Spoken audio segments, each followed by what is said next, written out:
Once again, welcome to Puneet sir's lecture. So, in the last video, I have already told about the properties of integer. So, today we are starting exercise 1.1 of class 7th. So, the first question is in the front of you. You can easily see, write the name of the property a part, that is -3 plus inside the bracket -4 that equal to -7, that is closure property. Closure property क्या कहती है? Closure property कहती है कि यदि हम किसी भी इंटीजर में कोई दूसरी इंटीजर को ऐड करते हैं तो जो रिजल्ट आएगा वो भी एक इंटीजर होगा. अब हम बात करते हैं सेकेंड बी पार्ट की. बी पार्ट में -5 plus inside the bracket 7 that equal to 7 plus minus का 5, that is commutative property. Commutative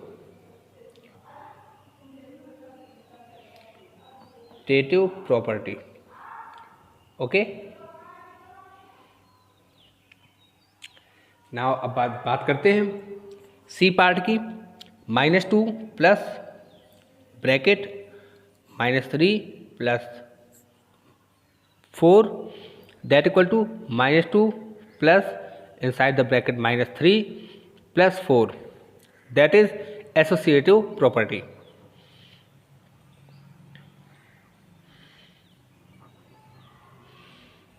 Associative property of addition. ये सारी प्रॉपर्टीज जितनी भी है वो सब किसकी है? एडिशन की है. ओके, सो बात करते हैं हम डी पार्ट की. In the D part, 5 plus 0 that equal to 0 plus 5 that equal to 5, that is additive identity. Additive identity.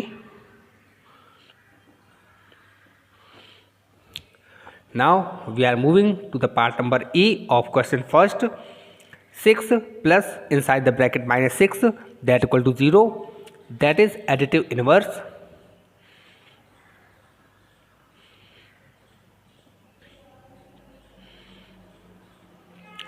Okay, now we are moving to the question number second. Write the additive inverse. Additive inverse. In the last video I have told the definition of additive inverse. If any integer किसी भी integer में हम कौन सी integer add करें कि जो सम है उसका वो 0 हो जाए. तो 24 में हम क्या ऐड करें कि उसका जो सम है वो 24 हो जाए? तो आप क्या करें? -24 करें, तभी तो 0 आ जाएगा. तो additive inverse of 24 will be -24. Okay, 0 का एडिटिव इनवर्स हमेशा 0 होता है. -18 का additive inverse +18, this will be the answer. -75 का एडिटिव इनवर्स होगा प्लस का 75. इसी प्रकार 16 का एडिटिव इनवर्स होगा -16, क्योंकि जो इसका सम है वो 0 आ जाएगा. अब हम बात करते हैं क्वेश्चन नंबर 3 की. क्वेश्चन नंबर 3 क्या कहता है? क्वेश्चन नंबर 3 कहता है इवैल्यूएट द फॉलोइंग. कुछ क्वेश्चंस दिए हैं, मैं आपको एक बार क्वेश्चन दिखा देता हूँ. Question number 3, this is the question number 3. Evaluate the following. A part. In A part, inside the bracket 25 plus -5. तो इसको सॉल्व करना है, बड़ा आसान है. 25 minus 5 that will be 20. Okay, now we are moving to the B part. The B part, -18 inside the bracket plus -20, that will be -80, and -20 that will be -100. Okay, so same है. T की अगर बात करूं, +60 plus and minus 60. Here 60 minus 60, that will become 0. So homework में क्या करना है आपको? होमवर्क में करना है, होमवर्क अभी आपको बता दूंगा कि HW में आपको करना है क्वेश्चन नंबर 3 का B part, C part and E and F. This is your today's homework. Now we are moving to the question number 4.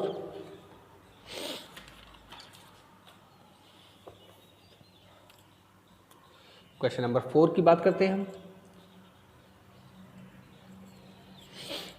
In question number 4, find the sum of the following integers. आपको sum find करना है। In the A part, that is 132 and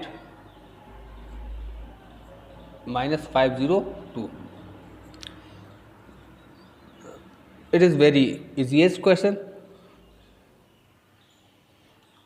132 -502। सबसे पहले आप देखते हैं कि which is greater number. Greater number कौन सी है? तो आपने देखा कि 502 इज ग्रेटर देन 132। तो आप क्या करोगे?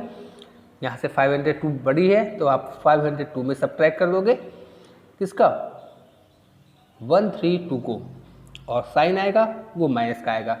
Hair will be 0 and 0 -3 carry यहाँ से ली तो 10, 10 में 3 गए 7 एंड यहाँ से 4 में बन गया 3, तो 370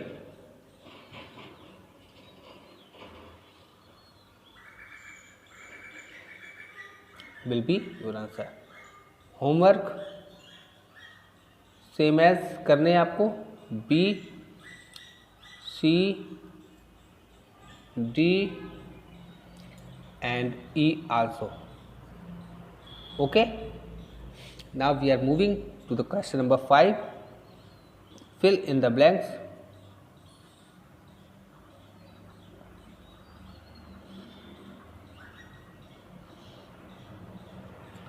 फिल इन द ब्लैंक्स की बात करते हैं। So in the A part, -252 plus 582, that equal to 582। तो देखिए यहाँ पे LHS की अगर बात करें तो 582 is available and here is also available. So what we have to put? -252. So this will be the fill in the blanks. Okay, same as homework में क्या करना है आपको? B part, C part, D part and E part.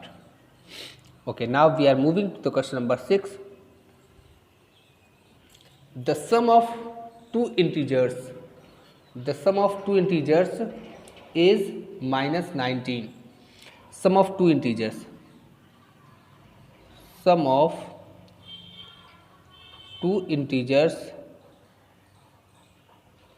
is equal to कितना है? -19.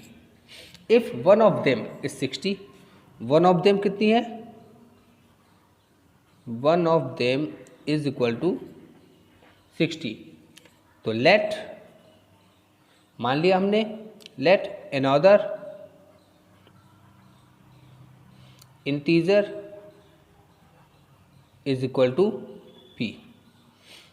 So आपने क्या किया? आपने 60 plus p that equal to -19. So p is equal to -19. 60 इस तरफ प्लस में है, उस तरफ जाएगा तो माइनस में हो जाएगा। Here the value of p will be -9 और 6 1 7. So -70/9 will be answer. Okay, now we are moving to the question number 7. The sum of three integers is 60. sum of three integer is equal to 60 if two of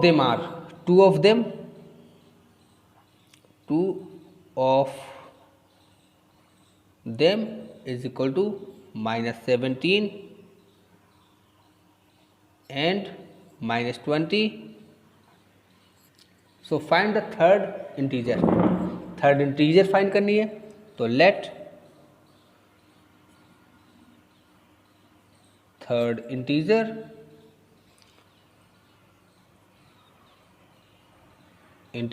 is equal to p. आप कुछ भी मान सकते हैं, x, y, z, कुछ भी etcetera, तो हमने p मानी, तो sum of three integer according to the question -17 -20 and plus p that equal to 60 according to the question. So p ये -17 और 20 कितने हो गए, माइनस का 37 plus p that equal to 60 and here p is equal to 60. 37 उस तरफ गया तो प्लस का हो गया 37. So here p is equal to 7 और 6 3 9 97. This will be the third integer answer.